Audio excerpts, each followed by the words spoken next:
The Adventures of Batman. Welcoming you to the new adventures of Batman.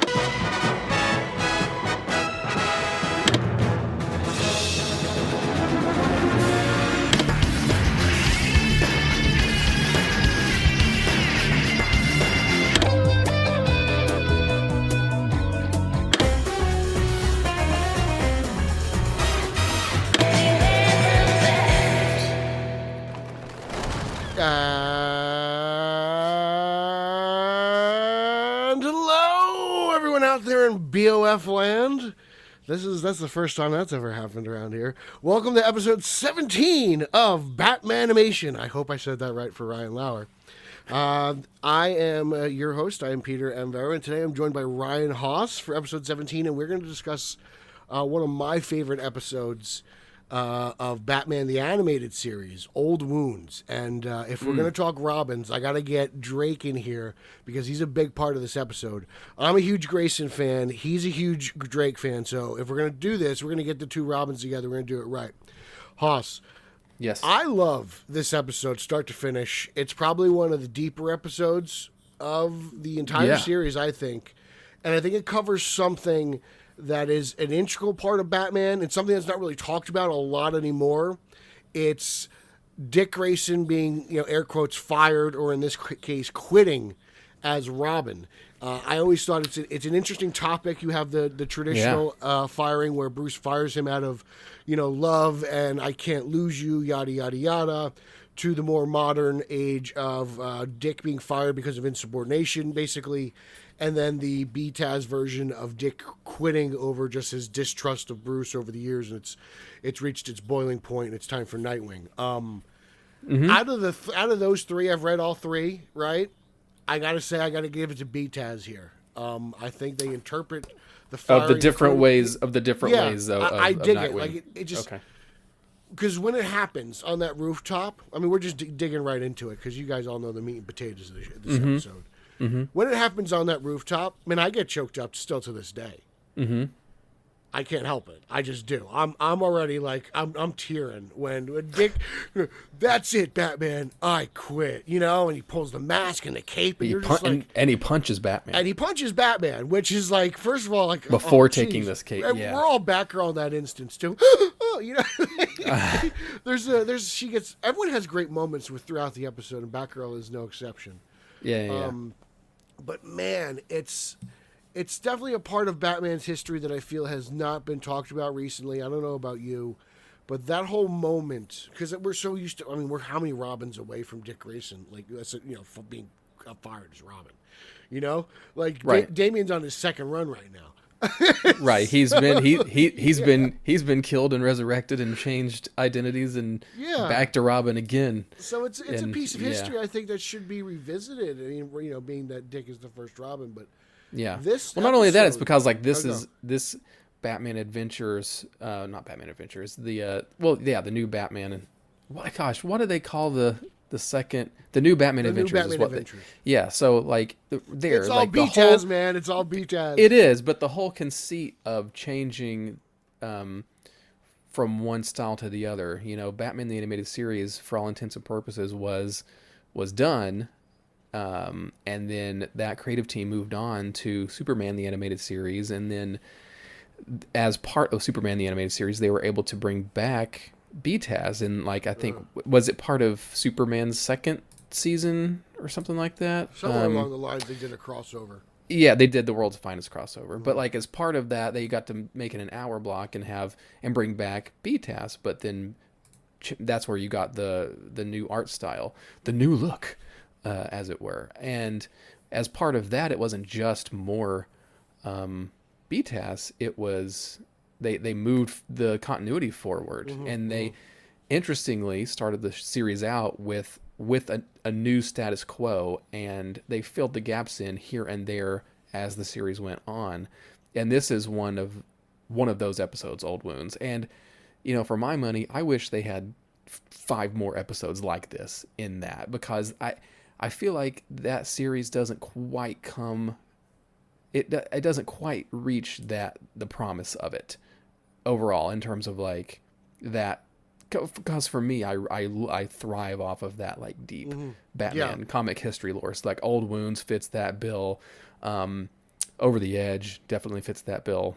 Another classic. But this is fairly late in the run of this series, and interestingly, that it's hard to remember. It's easy to forget at this point. Like the New Batman Adventures only ran. Its first run was only a year and a half max. Yes. But yeah, that, and I didn't get to experience it when it first aired because you didn't? No, because oh wow. Well, I first experienced this after school, dude. Well, lucky you. Yeah. I mean, we've talked about this on other episodes of Batmanimation, but when Batman the Animated Series aired, I was watching it as it aired, and I was recording it, but that was on Fox. By the time the New Batman Adventures came out, where I was at, it was on the WB, and that was a cable station that we did not get. And so I'm sorry. I would have to. I remember going like very sporadically, like an hour away to the comic book store, like once or twice a year, and just hearing people talk about this show and being so like, oh, did you hear this episode? Oh, they're going to make this or they're going to do that. And then they started to sell like bootlegs of recordings of it and stuff like that. And I might have gotten one at the time or maybe even had to wait quite a bit until actual tapes of the episodes came out to see it. It was excruciating because I really wanted to see it. Actually, I remember I got to stay over at my aunt and uncle's house the day that Batman Beyond premiered, and they lived far enough away to where they did get the WB, and I was so excited because I was on the ground floor for Batman Beyond. That's probably one reason why I love it so much. Yeah, and for you, being like the ultimate Drake, I mean, Drake's the driving force of the episode, essentially. Yeah, and not only that, like this, talking about how the New Batman Adventures brings you into a new status quo, this episode breaks that mold even, where I don't know if many other, I mean, there's other episodes that do time jumps here and there, like Holiday Nights or whatever, but like this one, you get to actually, it's largely told in flashback, and so you get to see that final mission or final couple days of Batman and Robin, the original Robin, before he quit. It's also a unique episode in the aspect that, like, you never really get, I think, if I'm not mistaken, the full Bat family in one episode, right? They're never all together, I think, at one point. If it's not, if it's right, it's never really. Which again, like all the promo art has. But in this episode, you get pretty much everybody plus two versions of Robin. Yeah. So you get a lot of Bat family. There's a lot of expansion, clearly. Yeah. I wanted to talk about how it seems that Batman in this episode seems to lean very heavily towards the 90s version of Batman, a-hole Batman, as I like to call him. I know. Batman. Yeah. He's very stern, very strong. Yeah. The mission seems to be the only thing that exists. The mission seems to be the thing that is the splitting force between he and Robin. He's Dick graduates college. He's on a date with Barbara Gordon and Bill. I'm sorry, I called him Bill. Bruce calls him up. There, yeah, Peter. Bruce calls him up and he's like, "Hey, what are you doing?" He's like, "I'm not making a schedule. Let's go." And it's, you could just tell, like, Dick at one point, he even says it when he meets him on the rooftop. Hey, like, I'm sorry, I'm having a life here. It's a very it's probably one of the more darker takes on Batman during the show's run, I think, just because Robin's whole motive is manipulation. It's really cool. Like, you can go from, and like, not that, Batman the Animated Series also had these like very lore centric episodes too, and it would make a really great thing to go from like Robin's Reckoning to the two Batgirl episodes to Batman Mr. Freeze Sub-Zero. Yeah, because that has really good Barbara, Dick Grayson, Batman stuff, and then you jump into this. It makes a really interesting through line there. And the a-hole Batman thing, that is a huge character. I think that people don't talk about that enough. Like, Pete, like how Conroy. It was a short-lived run of version of writing. It's Batman. It's short-lived, but I wouldn't even say it was a full decade. It's so underrated, understated. How everybody talks about just the art style change, and that usually is people's like sticking point. Oh, I like the new art style. I don't like the old art style. Other than that, it's just the same animated series. But that's not really the case. It's like they consider all of the original animated series as the continuity, but when they change this, they do the characters had this really interesting character progression, and and because they go to you have Justice League and then Batman Beyond after this, and so when you have that and also include Batman the Animated Series at the beginning, look at how like Conroy is able to take Bruce Wayne through that journey, and he is not the same Batman throughout the whole time. Like he has character growth, and this is that period where he is like super he is like representing like the a-hole Batman of the 90s. And that struck me when I rewatched the episode tonight. I was like, when Bruce brings Barbara down to the cave, yeah, he's he's not talking to her as Bruce Wayne. He is speaking as Batman. Yeah, right? exactly. Like the Batman persona has pretty much taken over. Yeah, that foppish like fake Bruce Wayne that you see sometimes in the original BTAS, that doesn't exist by the time you get to the new Batman Adventures. And Conroy at the time would say like, oh, it's because they just wanted him to not do that as much. But it's like, it feels like there's in-story kind of subtext for it too. Like he's progressed in his career as Batman, and he's just kind of more consumed by it too. Because it seems that this is also the first time the Joker meets Batgirl. Yes, right? It's heavily insinuated that this is the first time he's been introduced to her. And it's also, and it seems that Grayson has been gone because I watch it. I own it digitally. I've owned it digitally for I don't know how many years. Yeah, but I think mine is in a different order than one is in like air date and one's in production order. Well, actually, this was the 17th produced episode and the 18th episode aired. So there's not that big of a difference. So I bet somebody could. 17. Okay. So I see there's so a Nightwing that's probably before correct. him in Animal Act. Like I was wondering if this was like the first time they introduced. I guess this may be they introduced him in episode 16, which was Animal Act. I have it here. Right. And then is that the one where he works with Catwoman?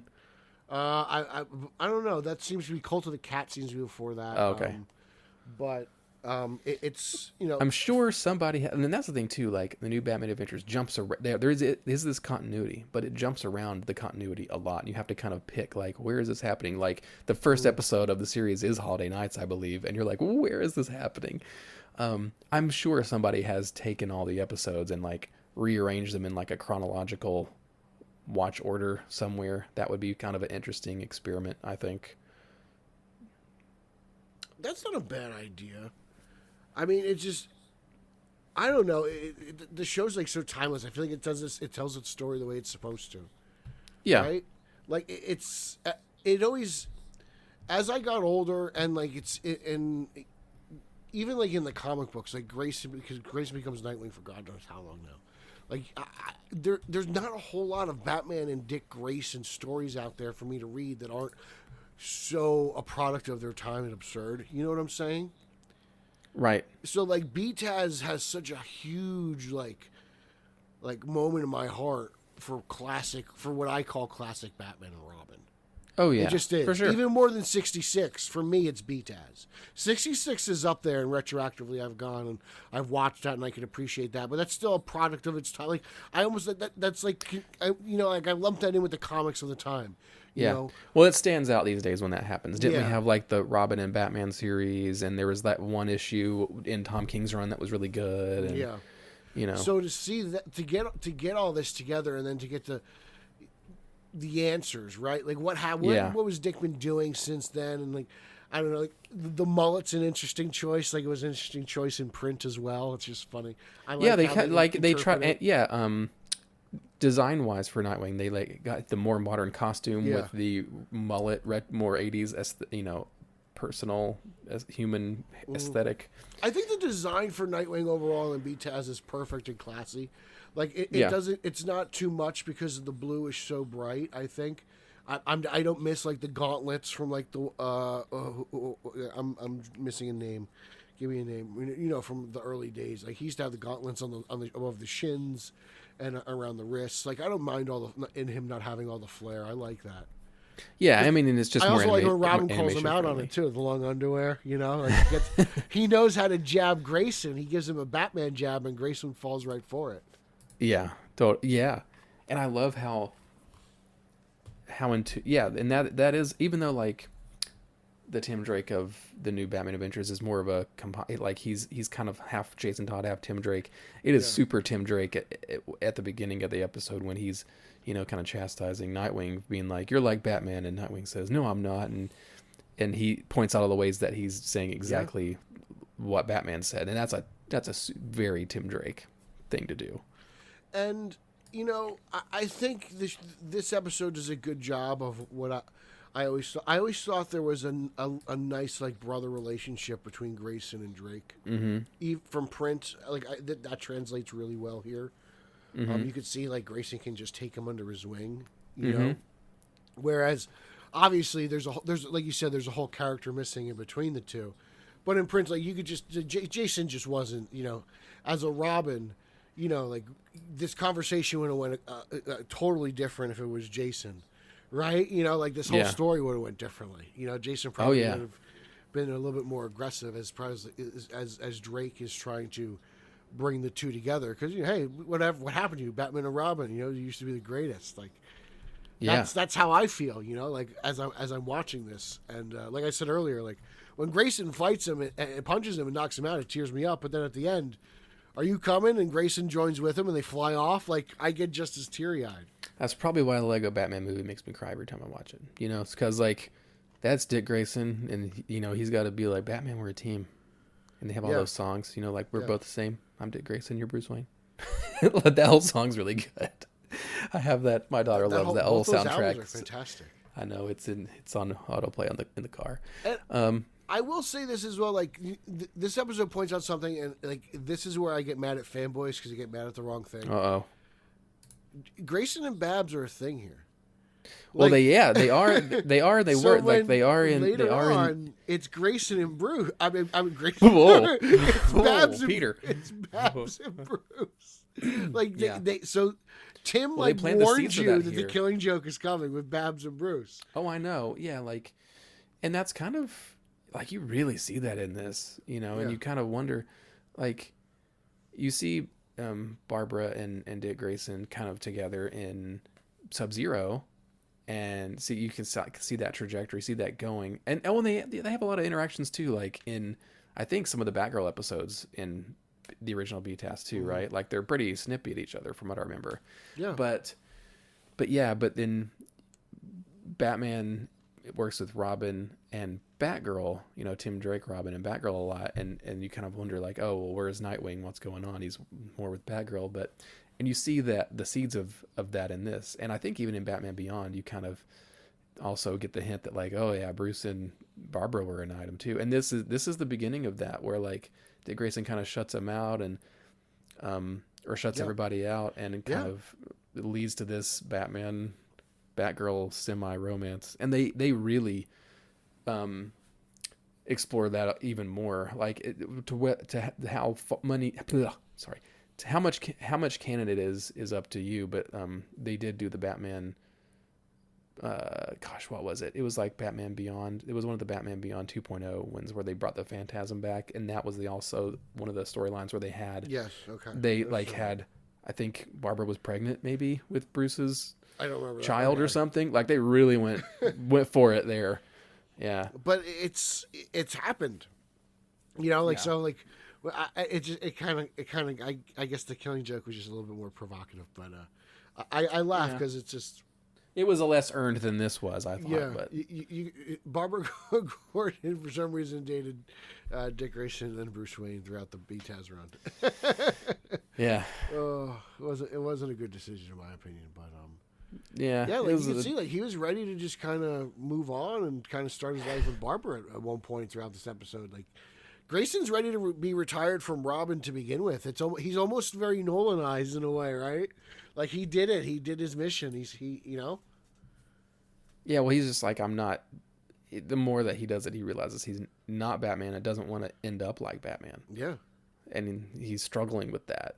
It would have been nice to have another episode to show like in between, Robin and Nightwing for him. Speaking of which, they did kind of do that. They've got the Batman Adventures, the Lost Years miniseries. It was like 4 issues, and it is like that missing bridge between BTAS and the new Batman Adventures, and they kind of replay. When was that published? Was that recent, or is that like no? It was like it was like, because in the comic books they did the Batman Adventures comics, and then they did like the new Batman Adventures comics, and this was published, I believe, in between. This was like 1998. It was like a 5-issue miniseries. I'm holding the I've got the trade. My grandmother would buy me those. She'd buy me those at the drugstore. I had 1 issue, and I kept it in really good shape. And then a few years ago, I bought the trade, and I think it's pretty hard to come by now, but I'm sure it's on DC Universe Infinite. But they retell this Old Wound story in that, and they actually throw back. How does it compare? Well, I need to reread. I haven't read it in a while, but it's really interesting because they draw it in the BTAS style, and so there's like the BTAS version of Batgirl, and they throw her in and everything, and with the gray. Is she wearing the gray suit? Yes, and so like. And so a lot of the same events happen, but then they do show some like, well, this is what Dick Grayson was doing in between, and they kind of tie some of the origin stuff into with like, there's like Two-Face in it, and it kind of leads into all of the like, I think you get to see like what Tim Drake is doing beforehand. Like, okay, I'm gonna have to reread it at some point. Maybe that would be a good transition episode, and we could cover that on the Batman Book Club at some point, because it is, because like, go frolic your way over there. We can frolic right over to there. I know, because as somebody that likes lore, you know, the Batman lore from this series, that it's like a miniseries that is like just that Batman Adventures: The Lost Years, and so I think that would be worth tracking down. It's a little, I dig little hidden gem. Yeah, why not? You know, hey, more Batman the better, if you ask me. Yeah. What are some of your highlights of this episode? Like, there's a lot to chew on. There's a lot to go on here. I mean, you almost, I don't know, it's maybe it's a testament to how good the character interactions and main lore of the show is, and we haven't even mentioned, to my knowledge, that this is also a Joker episode. Like, the Joker's in it. Yeah, and I forgot that he was. And it's a great Joker bit. It too, is. By the way. He's fantastic. Yeah, like I always forget the Joker's in this if I haven't seen it in a while, and I watched it today, and I was like, oh yeah, the Joker's in this. That's crazy. And radar disruptor. Yeah. It's like the Joker. He doesn't look as cool in this series as he does in BTAS, and so I think he looks creepier here, man. He's creepy. The eyes really get me all the time, man. I know it's an interesting design. Like, I don't hate it. I miss the red lips. I'll admit that. I do miss the red lips, but then I think the best version is the one we get for, you know, Batman Beyond and in Justice League, but because it's a good composite of both. Yeah. But yeah, but Hamill totally sells it. And what better of a villain to, you know, it always seems like the Joker's involved in like major Bat family. I just think that's because he's the one out there causing the most havoc. It seems like it, yeah. Because even at the end of the episode, do they even catch the Joker? Like, I don't even know. Do. Okay. They do. I know. It's kind of incidental because, he gets like something explodes and he like faints or whatever, you know? It's kind of a lame Joker plot, really. Like, he's just kind of holding people at ransom and just doing stuff. There's no Harley, which was interesting. Maybe that was just one too many character to like throw in at the same time. I think if it's pre-Batgirl, Harley predates Batgirl, right, within the show. Oh yeah, Harley predates Batgirl for sure. Like, Harley exists, but you know, you could make up where she would have been at that point. But who knows? Maybe he fired her that day. Yeah, it's you know, it's like whatever. Yeah. For me, you know, honestly, it's the punch. Like, that moment, like when he quits, it's like, as a Batman fan, it's almost. I mean, I guess because I love Batman and Robin, it's so devastating to me. Oh yeah. The thought of no Batman and Robin, like that, like I love Batman and Robin. As a fan, you know, as a comic book fan, I love me some Batman and Robin, man. Yeah, but it's one of those things where it's like, to think Robin doesn't want to be Robin anymore. Yeah, you know, it's one thing to have Batman fire him, but to have Robin say, "No, I don't want to do this." Yeah. Well, that was the original What? conceit, right? Is that Robin quit? Yeah. Yeah. Like I don't know. I don't know if you know what the current continuity story is. I know they change it every few years. I can't keep up with it. Yeah, it's tough. It's at this point, it's whatever I want the continuity to be. Yeah, but they definitely, it was like they had Dick Grayson do something where he could never, he wouldn't go back after that. You know, like you can't go back after you punch Batman in the face. the retro continuity right now in print of Batman and Dick Grayson Robin has been phenomenal. It's not a whole lot. Yeah. Currently, right now, I think Wade's doing it in his World's Finest. I believe that's essentially a throwback cool. I believe that is Dick Grayson Robin, if I'm not mistaken. But I think right now that's the only book. There were maybe there were a few other issues printed earlier on last year, or probably. But yeah, so the only one I think currently going on right now would be in World's Finest, and I believe that's Wade writing it. So.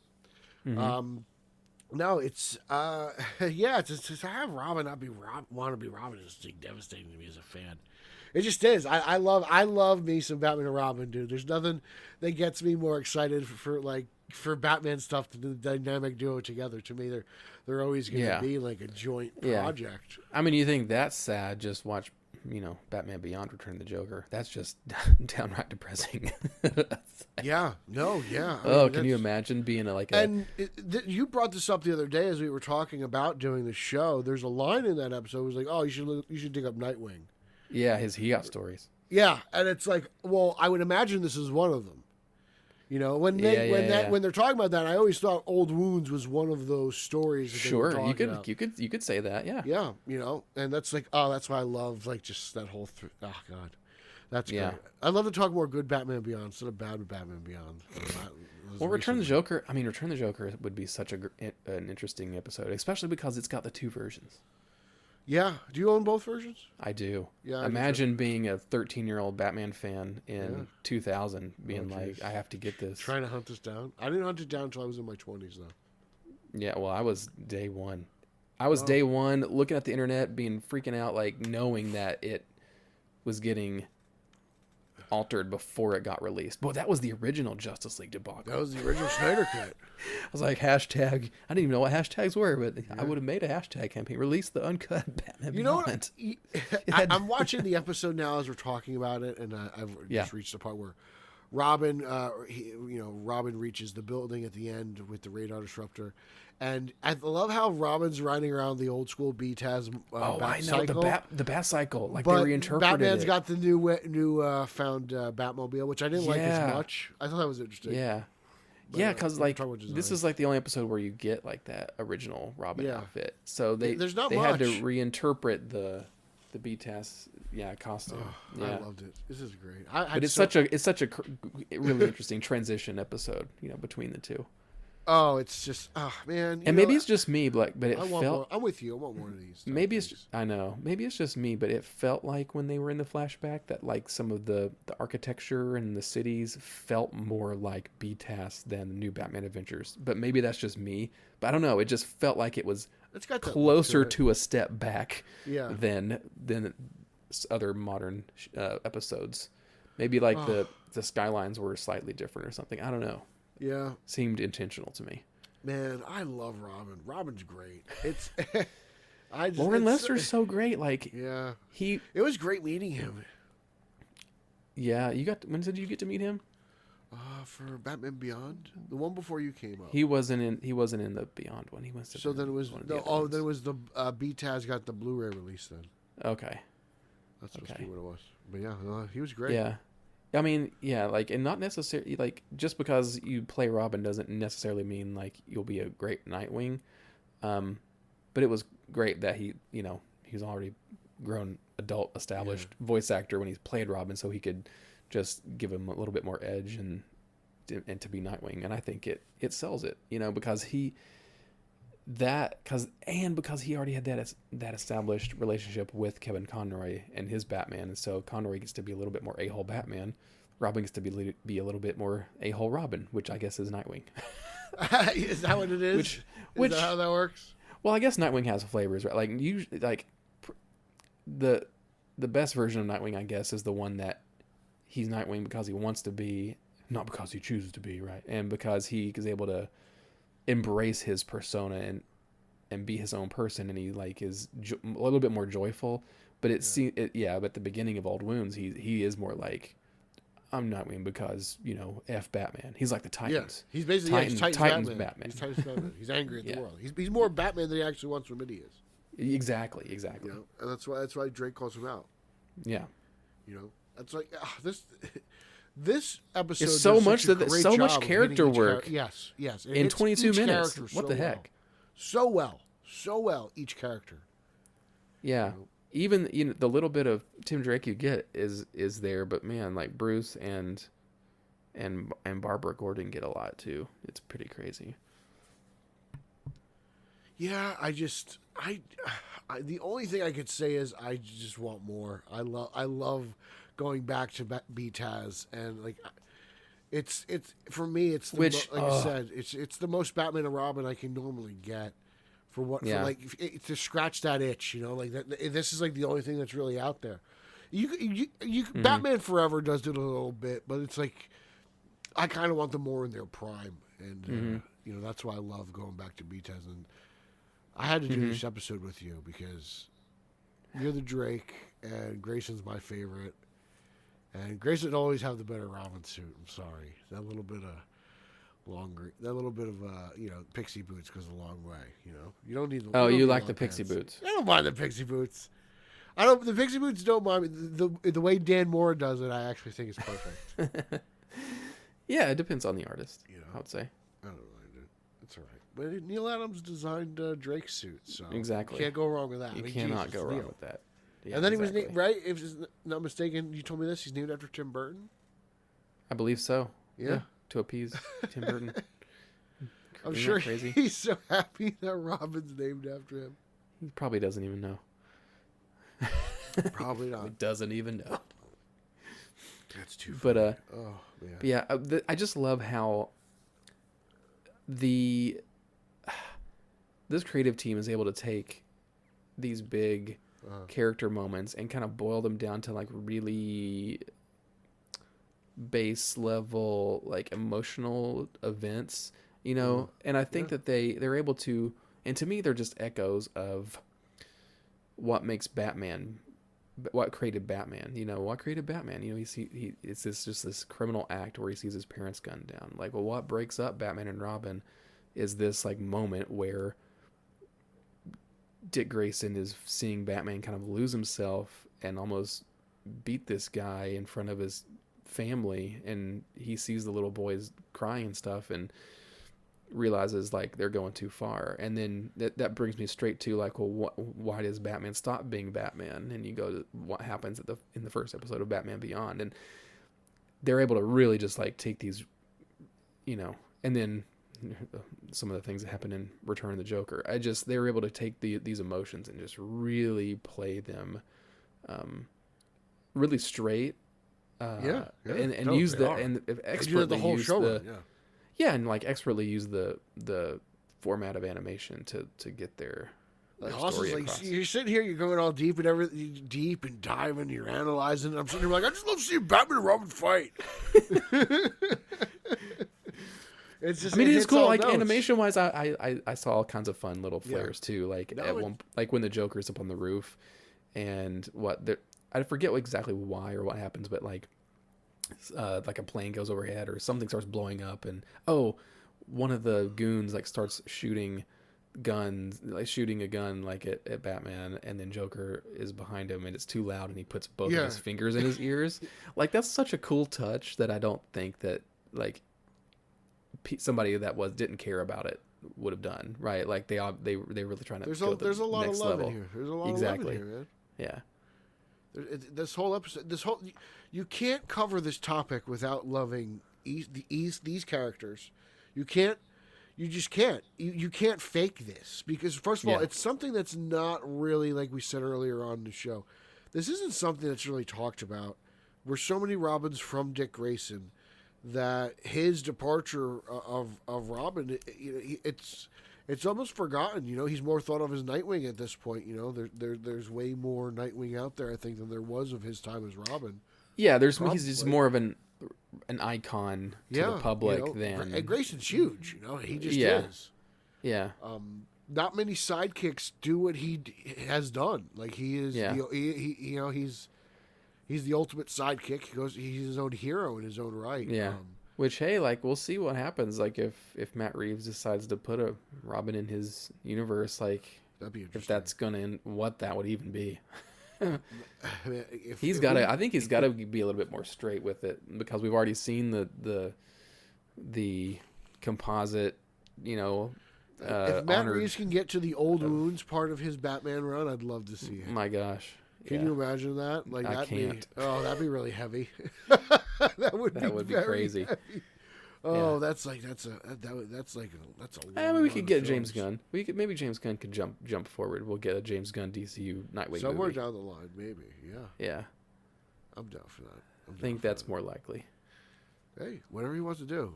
I heard there's a new plan going to be out soon. So. But it's not. Superman's not part of it yet. Currently. Patience. I'm patient. Patience. What's the Riddler saying? Batman Forever. Patience, so segregated. Patience, yeah. Well, among other stupid things the Riddler says in that show, but in that movie. But yeah, no, this episode, like, it's my favorite. It is. Like, for you, where does this rank for you? Like, I say it's my favorite. The whole this includes BTAS. Like, it's just all BTAS to me. For me, it's hard.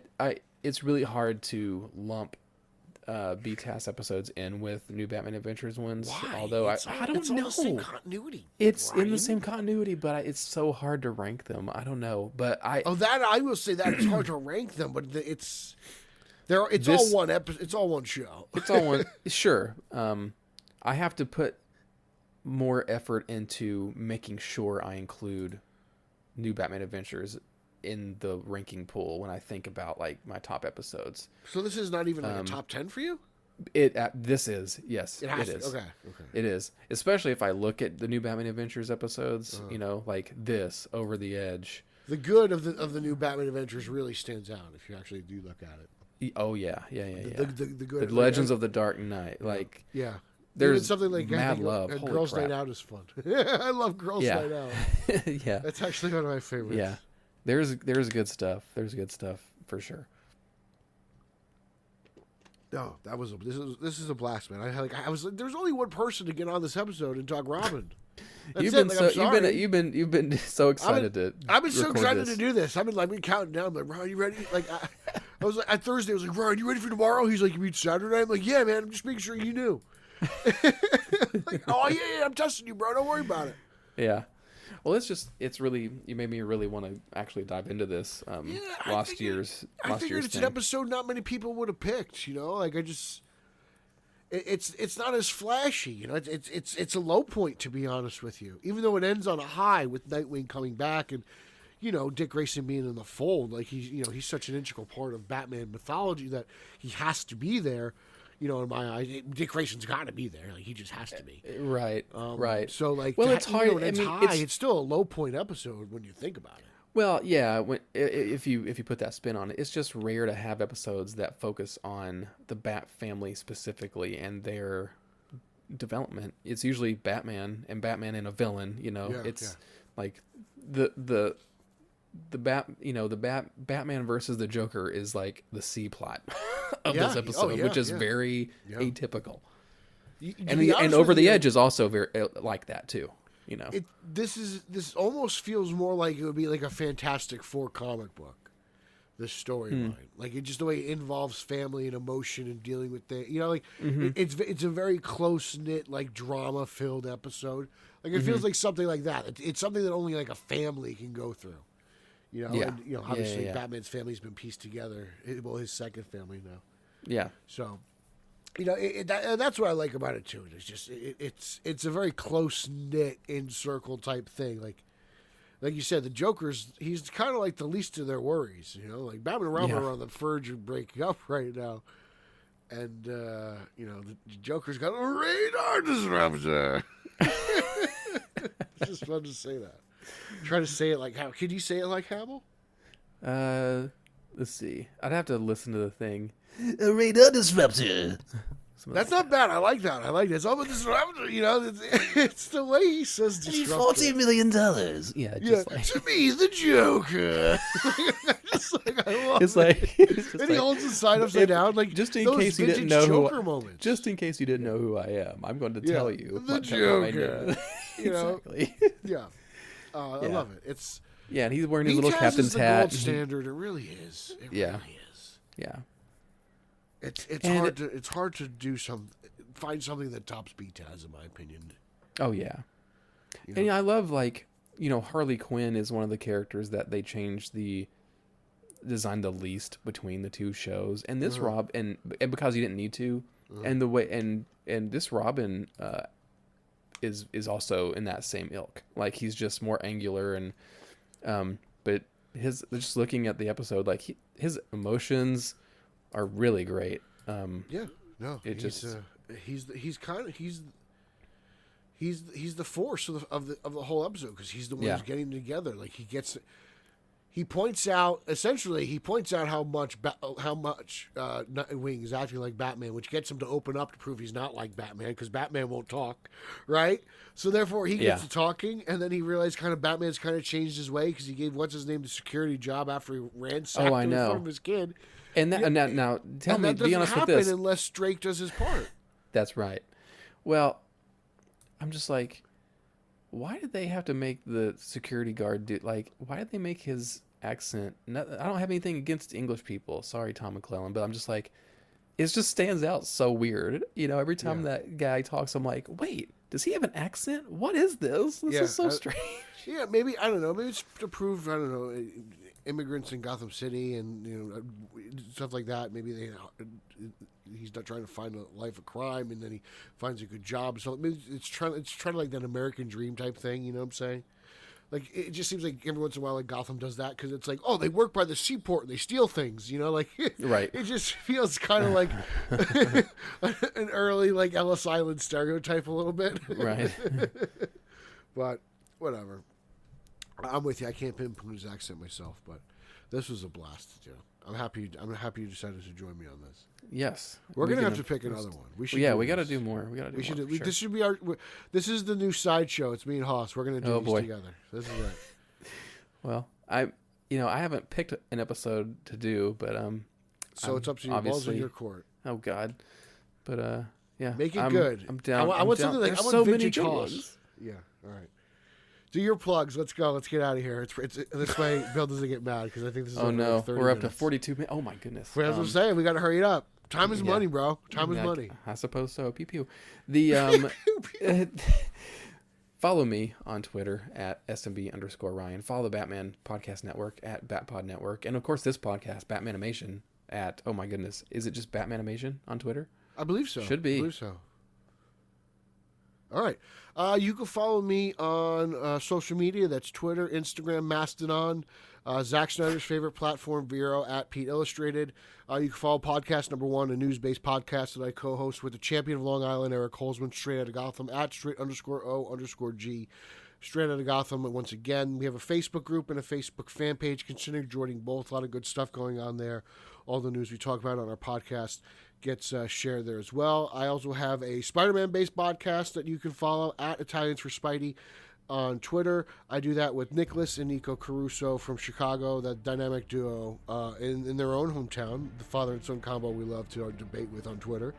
So I do that. At Team Yellow Oval is a fun little project I do, celebrating the return of Michael Keaton as Batman in the Flash, and that's going to get really exciting over the next couple of months. I'm all over BOF YouTube and BOF.com. I got reviews, toy reviews, interviews. I got Uslan, Tara Strong, Black Manta, various Batman action figures. I did a couple of Red Hood action figure toy reviews, I think. So there's a Jason Todd and a Dick Grayson in there that ties into this. So always make sure you check out all the other shows on the BatPod Network by heading on over to Batman on Film and clicking the drop down. My show's on there. ELTD's on there. Ryan's Azrael podcast is on there. So everyone's on there. Great shows are on there. So make sure you check out everybody else's show. Make sure you check out BOF on Twitter and on Facebook. I think it's just Batman on Film. There's dashes somewhere. So Batman-on-film.com. That used to drive me crazy as a kid trying to type it in. I always used to forget the dashes. That's a true story. Then I had to go put them in later on. But yeah, this was last episode 17 of Batman Animation. I'm Peter Verra. That was Ryan Haas, and thanks for joining us. This was a blast, and I can't wait for the next one later on. Thanks for listening to Batmanimation, a BatmanOnFilm.com podcast revisiting the animated TV and film adventures of the Caped Crusader. Follow Batmanimation on Twitter @Batmanimation. Follow BOF on Twitter @TheBatmanOnFilm. Follow Jet on Twitter @BatmanOnFilm.